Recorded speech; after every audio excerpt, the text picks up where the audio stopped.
Okay, so we are talking about Catch-22. This is a Nerdfighteria online book club, and Pam is here to tell me what she thought of the one quarter of the book that she read.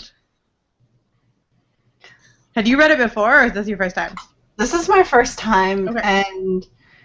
and it felt like it wasn't going anywhere, like it was wandering. And there's too many characters to keep track of. And I felt like it wasn't going anywhere. I already said that. So I stopped reading it. And I didn't understand what was going on either. Like I understood that they're on an air base. They were in the Air Force, right? Or the Army. I don't remember. So, yeah, they were in the Army. I understood that. I just didn't understand why he wrote the book. So I also, from the introduction, I know it's about how the main character wants to get out of, end his tour, and his commander keeps increasing the number of missions that they have to fly in order to end their tour. And I understand what the Catch-22 is, too, about how to get out of a mission, you have to be crazy, and you have to be sane to want to get out of the mission.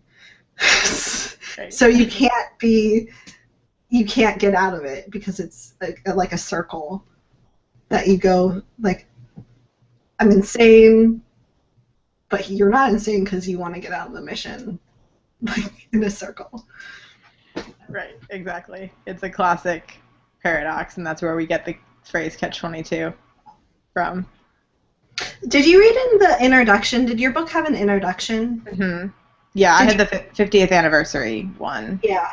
How it started as a short story that he published, and it was Catch-18. Mm-hmm. But there was a book that was coming out with a really similar title, so they had to change it. Right. That was also about World War II.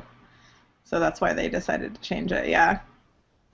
Yeah, I thought that was really interesting, that the phrase that we all know that's so classic was almost something else. What did you think of the book? So this was a reread for me. I had read it in college, and my initial impressions were very similar to what you said. I didn't like it. I didn't get it. It's just not my kind of humor. I didn't really understand what was going on, and I really didn't like it. And this time around, I actually got more out of it. I appreciated it more. I think partly because I knew what I was getting into. I knew it was kind of a absurdist satire, so that helps, not expecting a logical, straightforward plot from the beginning. But I actually think it's I don't have a lot of experience with the military or being close to a war, but I feel like his satire of just bureaucracy in general, and then how that becomes a life or death situation when it's brought into a war, into the military. Yeah. How kind of ridiculous that is, that the people who, the guy who's dead, but they can't say that he's dead because he never officially checked in before he died. Just stuff like that is again, I don't have the experience with the military, but now that I'm a little bit older than the first time I read it, I have a lot more experience with bureaucracy and business, and I'm yeah, that is a really apt description of how ridiculous things can get sometimes when you're basing everything on paperwork and databases and you know, stuff like that. I'd much rather read Kurt Vonnegut. Yeah, that's another one I need to reread, because I read Slaughterhouse-Five. I don't think I've read anything else by him, and I also felt kind of the same way about him, but it's been a while, so. I like Bluebeard by Kurt Vonnegut. Okay. But it doesn't have to do with the war, but like Cat's Cradle is about like apocalypse. Oh, I can't say that word. Me neither. And I can't spell it either. I know what you mean, though. Yeah. And those are the only Vonnegut books I've read, but Okay. I really like him. It's easy to follow. Mm-hmm. Like I couldn't follow Catch-22. Yeah, it's kind of intentionally told out of order, which is kind of interesting. And it, in some ways, I understand that choice because, like the order in which things happen to Yossarian, Yeah. are not really as important as their connections to each other, to the various events, or like the flashbacks he keeps having to certain events. But as a reader, it does make it really more difficult to put everything in order. Yeah. Yeah. Which I guess goes back to kind of the main theme of the book, which is like you can't make sense out of some of the things that happen. You can't make sense out of, the bureaucracy, the paperwork, the ridiculous things like that. You can't make sense out of the fact that, some people have to die and some people live, and that some commanders who are just power hungry can get away with sending their men to their death more often than other people. Like, there are certain things you just can't make sense of. So I think that was intentional in that sense. I can't believe how long it is, though. Like. Yeah. And so I was reading. There was like an afterword that from the author, and he was saying about like his whole writing process and how the book developed, and like it was even longer, and then he ended up cutting, like 150 some pages. It's 150, or not 100. It's 450 pages. Right. Yeah, it does get a little bit repetitive. Does anything? Yeah, that was my problem too. But does anything happen? Like, what is the climax and the resolution of the book? Well, what's interesting, and this was a really interesting choice by Heller to structure it this way, the climax of the book, I think, is more about when we actually find out in detail what happened. I can't remember the name of the place, but when Snowden was dying in the back of the plane, and there's this one event that keeps being, he keeps going back to it and referring to it throughout the book, but we never really find out what actually happened until kind of the climax near the end, where we finally find out like why Yossarian is so disturbed and why this was like such a huge event for him. So it's actually something that happened like way in the past, but it's the kind of emotional climax of the book, which I think is interesting. And then the resolution is he decides finally that he's not going to fly any more missions. And how does he get out of it?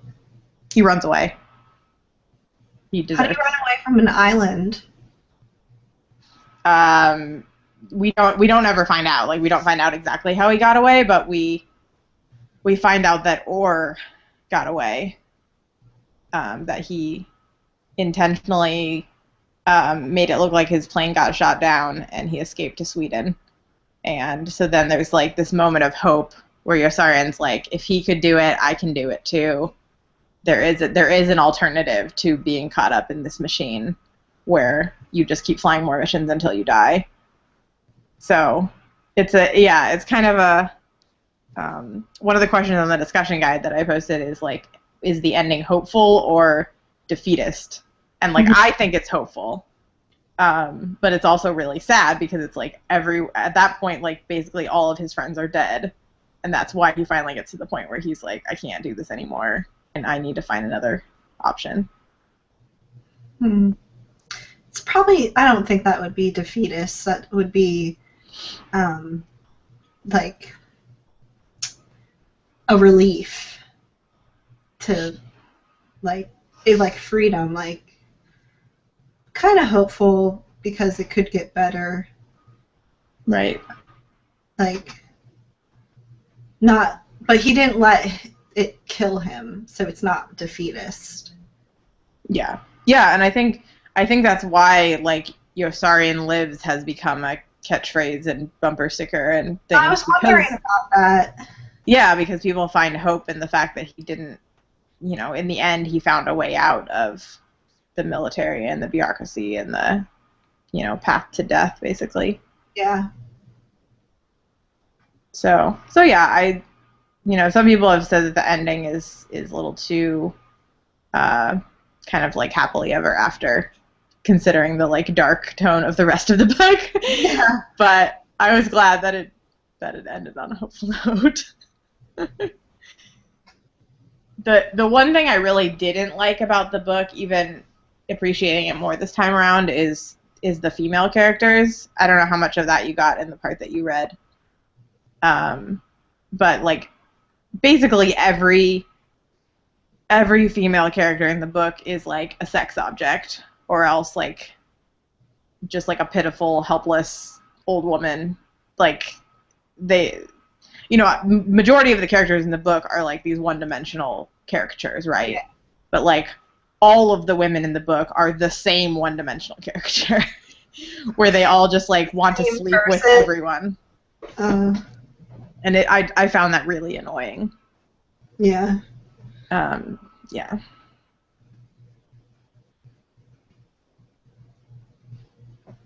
What other books are you reading? Right now? Or recently? Yeah. I mean, I'm reading Love in the Time of Cholera. Oh, I want to read that.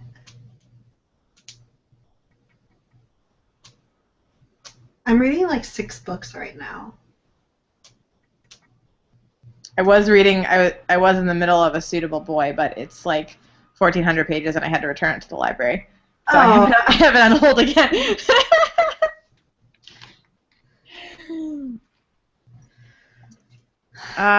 So let's see. Was there anything else you wanted to talk about from the part of the book that you had read? No. I don't know. I don't remember what was in the first quarter of the book. I mean, I guess like, do you have any thoughts generally on like whether, like, do you like satire? Do you feel like that's, helpful to have that kind of hyperbolic depiction? I like satire in like theater, like in sketch comedy, because I think it's a lot easier to get the tone of what they're trying to say, or like the way they're saying it. I think it's just a lot funnier to see satire and to hear it, and like with the writing, like it's easy to misunderstand satire. Like Jonathan Swift's An Indecent Proposal, like people can easily think that he's serious about eating children. Yeah. I think that was called a Modest Proposal. Oh, Modest, yeah. Modest. Yeah. An Indecent Proposal is a movie about a husband, like, prostituting. Close enough, eating babies, prostitution, whatever. Yeah, I hadn't really thought about theater, but I agree. Like, I think I have a greater appreciation for satire that way than I do in writing, because, like you said, it can be, like even reading some of the parts of Catch-22, like, I realize that they are exaggerated for effect, but, like, they could also actually happen, and, like, that just is kind of depressing. You know what I mean? Like, yeah. Like, you really have to exaggerate to the point of ridiculousness for it to be funny and you know, on point, as opposed to just like depressing. Yeah. And I think he gets that for, you know, most aspects of the book. Like, I think hit that right point. Yeah. But yeah.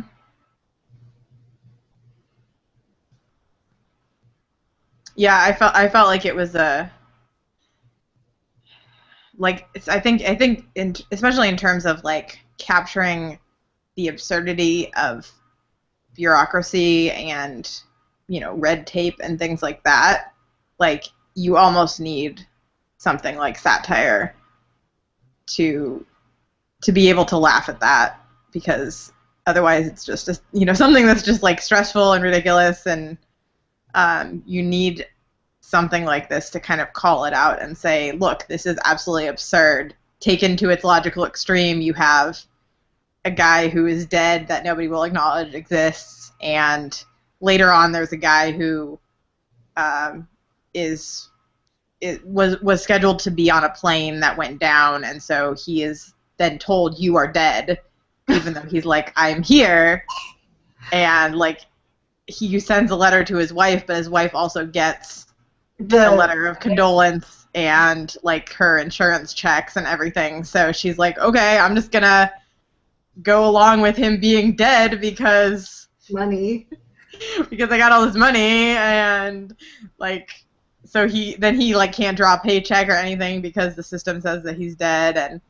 And you know, working at a college, like, I see some of these things, not obviously to that extreme, but where it's like we don't know whether this student is living in our residence hall or not living in our residence hall, because we're going off what the database says. Like, if we would have to like physically walk over to their room and knock on the door to find out if somebody's actually living there, because we can't figure it out from our files.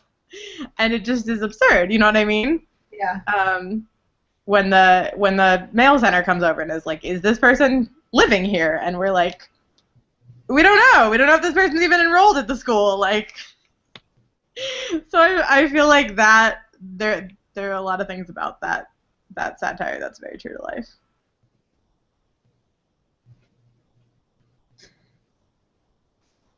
I think like when like in one scene they're like some guys trying to get into the office of another person and to talk to them, and they can't because his open office hours are during his lunch. Yes, major. Yeah. Like, that part, like, I think it went on for way too long. Like, yes, we get it. Like, can we move on? Yeah, I agree. Like, that part where that is introduced is a little bit too lengthy. But then later on, when somebody comes to see him, they're like, oh yeah, go right in because he's out right now.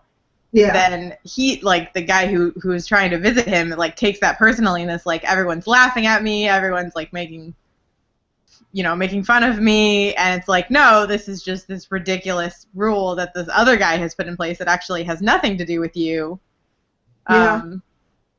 Which again, like, reminds me of my work, because you know, like, I end up having to talk to people who, like, you know, we have some stupid rule or other that we have to enforce because it's like part of our contract with our dining services or whatever, and people are like, you hate me and you, like, you know, want me to waste my money because I can't change my meal plan or whatever. And I'm like, no, like, this has nothing to do with you personally. This is just, like, this stupid rule that somebody else made up that I have no control over. But when that's actually played out, then the people that affects, like, do take it personally and do think that it has to do with them, and that's, like, very true to life. it just is taken to, you know, an absurd extreme in this book.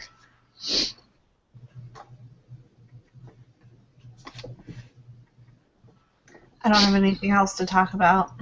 Okay, I'm looking over the questions.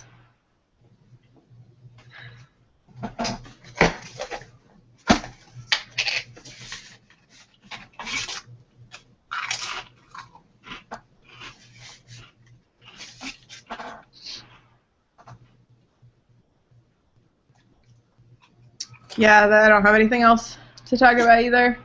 I definitely appreciate it more this time. I mean, I think if you're willing to read more of it, if you kind of like go in knowing what to expect and what the point of it is, I think maybe that can help. But it is pretty dark. Like, that's one of the things that I didn't particularly like, is that the humor is a little bit too dark and a little too absurd for my taste. And also then the depiction of women is just ridiculous. But other than that, I think it's, as far as satires go, like, I think it's very well done. So. Do you think you'll read any more of it, or do you think you'll move on? Yeah. Fair enough. I have too many books. What's that? I have too many books. Yeah, I totally get that. I've already abandoned 2 books this year because I'm like, nope, not worth the rest of my time. I have too many other things I want to read. All right, well, next month we are reading The Virgin Suicides. So I'm going to go ahead and stop the broadcast, and we will hopefully have lots of people for that discussion next month.